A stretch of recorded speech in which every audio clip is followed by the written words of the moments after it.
Welcome back. Supervillains took over the big screen this weekend. Was the flick a suicide mission, or did it bring life to the screen? Movie reviewer Matt Perrone gives us his take.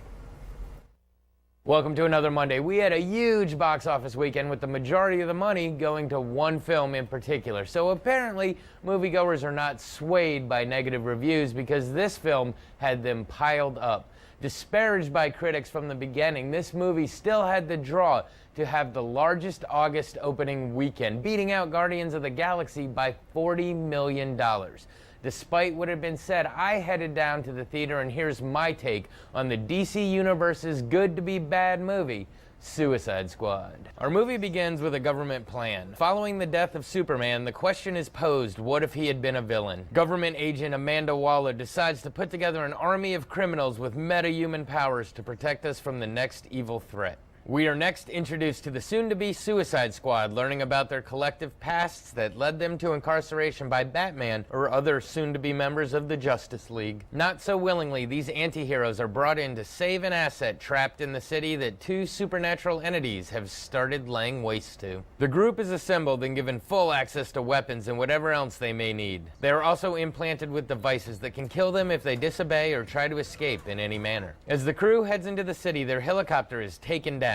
The group escapes unharmed, but suddenly it becomes obvious that this is not some ordinary mission. They progress on with the shared but hidden agenda of escaping at whatever cost it takes. Suddenly they are thrown into a battle only to realize that what they are fighting is inhuman, and the group realizes they need to stick together in order to survive. As the movie progresses, we see more of our bad crew's past and their own personalities and motivations coming to the surface. We see that they have absolutely nothing to lose, which allows great things to happen. Upon finding the secret government file on themselves, they realize that they are actually there to be thrown under the bus in the likely event of failure. They band together and come to the conclusion that it's finally time to follow through. They are forced to work together to their fullest abilities. All the while, the Joker, with his own agenda, isn't far behind, and the two supernatural entities trying to destroy humanity are also a small thorn in their side. So, I guess the question is, what did I think? As I mentioned earlier, much like Ghostbusters, this film was just dumped on before it came out.